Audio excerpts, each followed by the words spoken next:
আসসালামু আলাইকুম everyone. Bangladeshi blogger সোনা চ্যানেলে সবাইকে ওয়েলকাম করছি। কেমন আছেন সবাই? আশা করছি যে যেখানে আছেন সবাই ভালো আছেন। আলহামদুলিল্লাহ আমরাও ভালো আছি। তো আরেকটি নতুন ব্লগ নিয়ে চলে এসেছি আপনাদের মাঝে। আশা করছি আমার ভিডিওটি আপনাদের কাছে ভালো লাগবে। তো ভিডিওর প্রথমেই আপনাদের কাছে একটা রিকোয়েস্ট থাকবে আমার ভিডিওটিতে একটি লাইক করে দিবেন, সাবস্ক্রাইব করে আমার চ্যানেলটির পাশেই থাকবেন।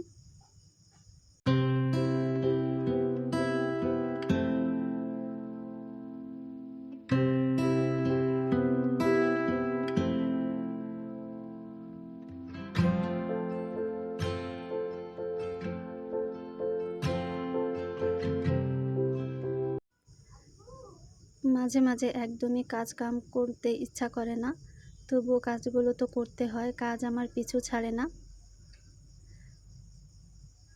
যতই ভাবি না কেন যে আজকে একটু কাজ কম করব, আজকে একটু রেস্ট নিব বা আজকে একটু নিজেকে সময় দেব, তারপরেও আসলে ওই রেস্ট বা ওই সময়টা নিজেকে কখনোই তেমন দেওয়া হয় না।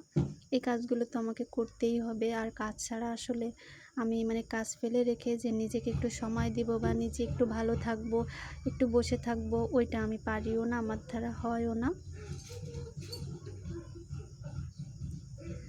তো এই যে এগুলো দেখতেছি যে উপরে ধুলা পড়ে আছে, একটু তেল চিটচিটে হয়ে আছে, এগুলো তো আমি দেখতেও পারছি না, এগুলো তো আমাকে করতেই হচ্ছে। ওই যে একটা স্বভাব খারাপ আছে যে আমার। তো এই যে রান্নাঘরটা আমি ভালো করে ক্লিন করে নিয়েছি, একদম সুন্দর মতো সব কিছু আর কি মুছে নিয়েছি, থালা বাসন ধুয়ে নিয়েছি সকালে। আর এই তো আমি গিয়ে কাজ করতে করতে আমার বাবাটা উঠে গিয়েছে। সে এখন বায়না ধরেছে কোলে উঠবে। এই যে আমার বাবাটা শুধু কোলে উঠতে চায়, যখনই আমি কোনো কাজ করি তখনই তার কোলে আসতে ইচ্ছা করে। আর বাইরের পরিবেশটা একটু দেখাই আপনাদের, কি বলবো, সারাক্ষণ বৃষ্টি আর বৃষ্টি। এখনও কিন্তু বৃষ্টি হচ্ছে, তার মাঝেও একটু হালকা রোদ উঠেছে, তারপরও বৃষ্টি হচ্ছে। তো আমি কিছু বাবুর কাপড় মেলে দিয়েছি যে পানিটা ঝরে যাক, তারপর গিয়ে ঘরে মেলে দিলে শুকিয়ে যাবে। আর এই যে ছোট ছোট যে বাচ্চাদের প্যান্টগুলো হয়, এই প্যান্টগুলো কিন্তু অনেক সুবিধা, বিশেষ করে এই বৃষ্টির সময়। এগুলো এমনিতেও মোটা কাপড়ের বা গেঞ্জি কাপড়ের যে প্যান্টগুলো হয়, শুকাতে 3-4 দিনেরও বেশি লেগে যায় ঘরে বসে আর কি। আর সবসময় তো এখন রোদ ওঠে না, এই জন্য আমি ছোট প্যান্টগুলো বেশি এখন বৃষ্টির সময় ইউজ করে, ঘরে মেলে দিলে শুকিয়ে যায়। আর এই যে গেঞ্জিগুলো কি বলবো, আসলে এমনিতেই গিয়ে জামা কাপড় শুকাতে পারছি না, তার মধ্যেও আসলে কাজ আরও বেড়ে গিয়েছে। এই গেঞ্জিগুলো কিন্তু একদম ধোয়া গেঞ্জি আর কি, আড়াইশে র্যাকে ভাঁজ করা ছিল। তো আমার মনে হয় বাবু র্যাকের উপরে কখনো মামপট রেখেছিল, ওইটা কাত হয়ে পড়ে পানি আসলে পড়ে তারপর হয়তো ভিজে গিয়েছে। তো এগুলো আমি একটু ঘরে মেলে দিয়েছি যে বাতাসে শুকিয়ে যাবে, ফ্যান চলে তো ফ্যানের বাতাসে শুকিয়ে যাবে। আর এই যে কাঁথাটা, এটাও আবার কালকে ভিজিয়েছিল পানি দিয়ে, তো ওইটা শুকিয়ে গিয়েছে, পাতলা কাঁথা তো, এটা আর কি ভাঁজ করে রাখতেছি। তো এই কাজ, এগুলো কি না করলে হয় বলেন তো? আর এই যে বেড, এটা তো গোছাতেই হবে, এই কাজগুলো তো করতে হবে, না তো ঘরের ভিতরে মন টেকে না অগোছালো থাকলে।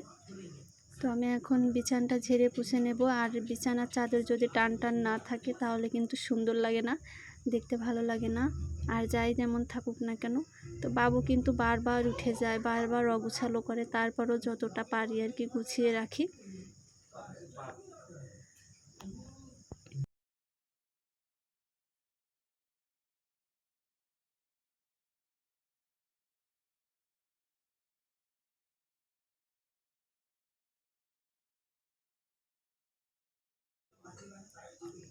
আর এখন গিয়ে ঘরটা ঝাড়ু দিচ্ছি। আর ঝাড়ু দিতে গেলে তো কথাই নাই, যেইখান থেকে সেইখান থেকে বাবুর খেলনা, বাবুর জিনিসপত্র, এই সেই বেরোতেই থাকবে। এই যে ঝাড়ু দিতে এসে যে আমি কত কিছু বারবার করে উঠাচ্ছিলাম। তো আজকে রান্না করব না, ওই যে বললাম কাজ করতে একদম ভালো লাগছিল না, এই জন্য ভাবলাম যে আজকে ভর্তা করি। তো ভর্তা দিয়েই আসলে একটু ভাত খাওয়া যায়। আর এমনিতে সব সময় আসলে মাছ মাংস খেতেও ইচ্ছা করে না, একটু মাঝে মাঝে রুচি চেঞ্জ করতে হয়। তো আজকে আমি 2-3 রকম ভর্তা করব। আলু ভর্তা তো থাকবে, আর সঙ্গে হচ্ছে বেগুনটা আমি কিছু রসুন দিয়ে তারপর তেলের উপরে একদম ভাজা ভাজা করে নিয়েছি। এটা খেতে আসলে ভালো লাগে। আর হচ্ছে কচুরমুখী সিদ্ধা করে নিয়েছি, ওইটা ভর্তা করব।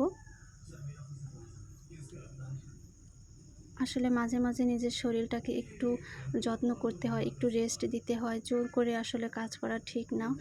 সবসময় তো কাজ করতে আসলে ভালোও লাগে না, তখন কিন্তু নিজেকে একটু সময় দিতে হয়। যে কাজ তো পরেও করা যাবে, এখন ভালো লাগছে না, এখন একটুই করি, কিন্তু ওইটা কিন্তু আমাদের একার হাতে যে সংসারটা থাকে ওইটা হয়ে ওঠে না। আর যাদের বিশেষ করে ছোট বাচ্চা আছে, তাই তো মজাদার আলু ভর্তা করে নিয়েছি। আর সঙ্গে ডিম ভাজা থাকবে, আচার থাকবে। এই তো খুব ভালো মতো আর কি দুপুরে লাঞ্চটা আমাদের হয়ে যাবে। বিকালে আবার রান্না করতে হবে। ভর্তা দিয়ে কিন্তু বেশ তৃপ্তি মতো ভাত খাওয়া যায়। ভর্তা হলে কিন্তু আমাদের আর কিছুই লাগে না, 2-3 রকমের ভর্তা হলেই যথেষ্ট। তো মাছের থেকে বা হচ্ছে গোশের থেকে বা অন্যান্য তরকারির থেকে কিন্তু ভর্তা দিয়ে বেশি ভাত খাওয়া যায়, আর একদম তৃপ্তি সহকারে। তো বেগুন ভর্তাটাতে আমি একটু রসুন দিয়েছি, রসুনটা দিলে একটু ভালো লাগে আর কি, টেস্টটা আসে ভালো।